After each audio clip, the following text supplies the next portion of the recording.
Fellow Ambazonians, I have decided that never again will I allow falsehood to prevail until people believe it concerning this government before the truth comes out. Because when that happens, we lose momentum, we lose faith, we lose the trust of the people. And later on, when the truth comes out, the people are so down in their disappointment that we start digging ourselves again out of the pit for no cause, for no justifiable reason. So for this reason, you are hearing my voice regularly, and I will, especially when it touches the revolution. I say this to say that there is a lie from the pit of hell which I have not sufficiently addressed. It has to do with the insinuation that myself and the Honorable Speaker of the House, we sat together, two individuals, and changed the Constitution. That is diabolic. That is a fabrication from the pit of hell. Let me afford you some little explanation of how laws are made in the government of Ambazonia. And I say this to also repeat that I have never sent a bill to the House to be voted into law. There are ranking members who have been there for a long time. Let anyone come on and say anytime throughout their stay in this government, the president send them a bill to be voted. So I don't originate bills. This is how bills are originated in this government. Bills are originated by the cabinet. That means the cabinet can discuss on an issue and agree on a particular thing to be done or to be legislated upon. Or a constituent assembly can discuss and agree on certain things to be done and a law to be carefully crafted and passed by the parliament. So when that is done, the work is cut out for the judiciary and the attorney general, who used to be the director of judicial affairs at the presidency. All of them put together, they are the ones who craft the bill, they draft it, and then they send it to the House of Assembly. When the House of Assembly receives that draft, sometimes they will send it to the committee. They will send it to the committee. The committee involved. If it's a defense bill, they send it to the defense. If it is government affairs or whatever it is, they will send it to the committee to look at it. Whatever happens, the bill is brought to the floor for general debate and vote. Once it is voted upon, it cannot be voted upon until there is a quorum, because at the end of it, once the bill is passed into law, it is clearly stated that there were this number of yeas and this number of nays. And there was a quorum. This was the number. Without a quorum, no bill has ever been passed in the House of Assembly, whether when it was Restoration Council or IHR, without a quorum. And in that quorum, the required majority has to vote before the bill passes. So when the bill passed, the speaker forwards it to the president with a forwarding letter that this is what happened, the bill has been passed, and the president signs it into law. If the president is not satisfied with the content, if the president thinks that it does not reflect the overall will or intention of the proposal that was made originally, or the will of the people as crafted, passed, and presented, the president may refuse to sign it, veto it,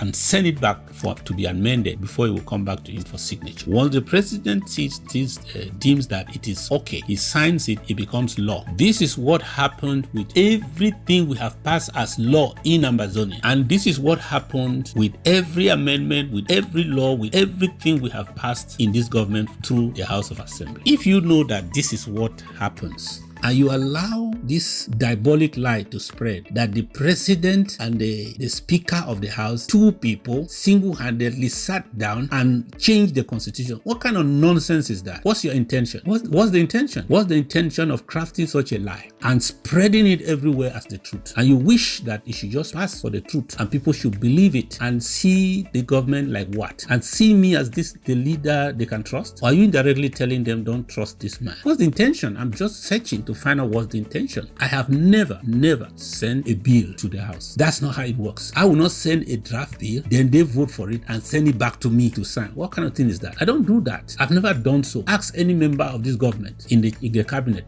I've never done so. Ask anyone you know in the judiciary. I have never done so. Ask anyone who has been in that House of Assembly. Ask him that, is it the president that sends you bills? So when did I send a bill or sit back and sign something with the House Speaker that that did not originate from the judiciary to the House. When? So that is a deliberate fabrication to destroy the credibility that this government has. And that's why I said it's from the pit of hell. See, if you want me to have a real conversation with you, come to me with the truth. Don't bring lies and you think we shall have a conversation. That is, I don't have time to discuss on lies, because the intention of making this up and making lies is never to have a conversation, is to destroy me or destroy the government. Number two, when you are a House member, okay, there is what is called the principle of collective responsibility in the legislature, the principle of collective responsibility in the executive, and the principle of collective responsibility in the judiciary. What does that mean? It means that once you are a member of the legislature, if the majority passes a bill into law, you own it, because it was passed by that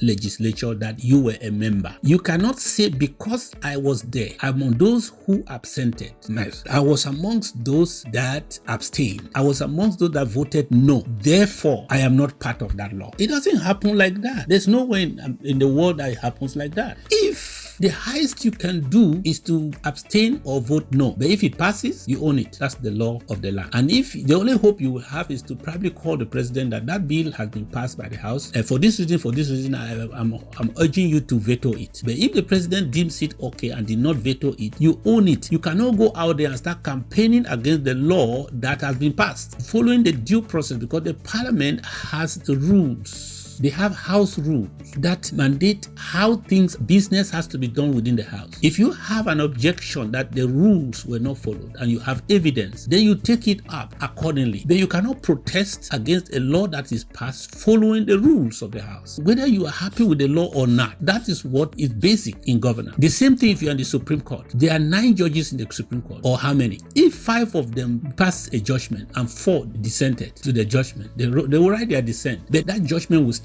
And these ones will not go around everywhere, campaigning everywhere against the judgment that was passed by the Supreme Court. So too is the cabinet. If you are in the cabinet and the cabinet passing a decision, the discussion is going on and the debate is on, and they decide to vote on the issue, the majority takes that decision. As you are part of that cabinet, you are part of that decision if the majority said so. That's called the principle of collective responsibility. And then to make one thing clear, here is it is. Sisiko Ayub Tabe never had the master access to any website, the Skakoof website. These people in Massachusetts who registered Skakoof, they had access to the website, Skakoof website, the master access, and also the master access to the citizenship levy website or whatever. When they disagreed with Sisiko, I think I was already part of that government. They went into thin air and they went away with everything. If Sisiko was not arrested, he would have still been paralyzed as I was, because no Skakoof, no database. The first Ambazonian Foundation website that was called Amba Gov, I did not have the master access. I didn't. When the Sisiko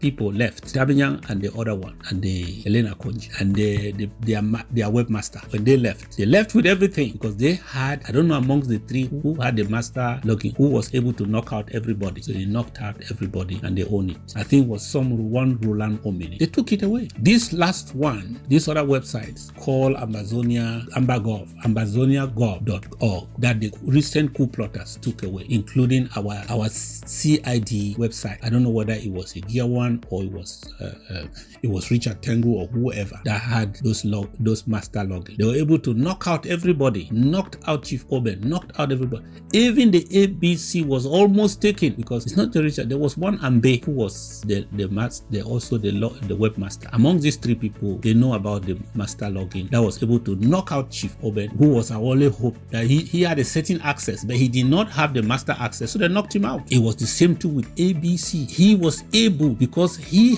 was able to get in there. I don't know what he did. Otherwise, they would have taken the ABC. So that is the situation. Today, I am not interested in having access, the master access. Insinuating that I want to have it because I have some kind of gain to gain there. Are you kidding me? Gain what? Gain what? No. My problem is that you all know me, okay? You know me. If you entrust anything in me, in my hands, you know me. I've taken taken a public oath, me and my family, before 8 million Ambazonians at home and abroad. If I run away with anything that is dear to you and it belongs to an organization that is registered in America, you can use the law and get it from me, because I'm not the owner. I did not register any of the organizations that are vehicling this government. I did not register them. So I mean the organizations that are vehicling this government, that are managing the business of this government, whether it is ABC, whether it is the Treasury, I did not register any of them. So I don't have ownership. No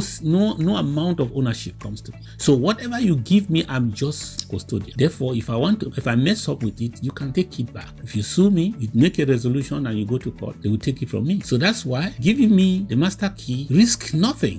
I am just a custodian. I'm not the owner. But I don't want a situation where we don't even know who owns the master log that is capable of knocking everybody out. And we don't want this revolution to depend on the whims and the caprices of any individual. Okay, I want to take myself out of the equation. I'm not interested in the master login access.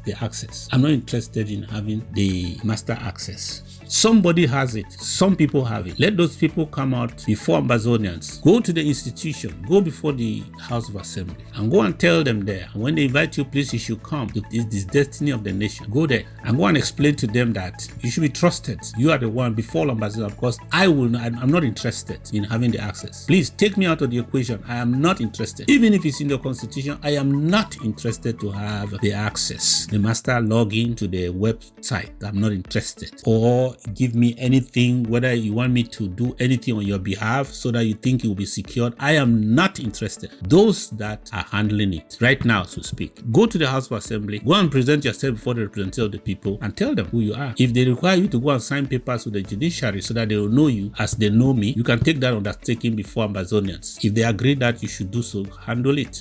Don't be insinuating as if there is some gold and silver that the president is trying to get by doing his job as the custodian of this revolution. I'm not interested. You who is trustworthy, that is dependable, and there are many of you, go to before the people and their representatives and go and take an oath of office, like I took, and do whatever is needed for you to be keeping what is valuable and essential for the survival of the people, of 8 million people. That's what I'm talking about. There's no need to twist this thing that I'm trying to go behind to go and sign laws with one person so that I can take out something. That's diabolic manipulation of people. That has never been the case, and I'm not even interested. I just want that if that happened in 2017 or 18, in 2019, in 2022, if it will happen again, and God forbid, Ambazonians will not need to go back to square one or have to spend their revolutionary dollars to start fighting in courts to reach people who cannot be reached to get back their properties. That's what I was talking about. I am sure that was the intention of the lawmakers. Anybody who thinks that is bad, that the president, even having received that proposal in a bill, should have not resigned it because it's a bad thing for this government, then that thinking is skewed. There's something wrong. The law is a reflection of the will of the majority. It's not a consensus, a 100% consensus. If the majority by their representatives, they voted for it, then that becomes the law. That is what it is in government. I'm not defining or redefining this. I'm not making this up. That's what it was. If we don't know how government works, that's how government works. Thank you. God bless us.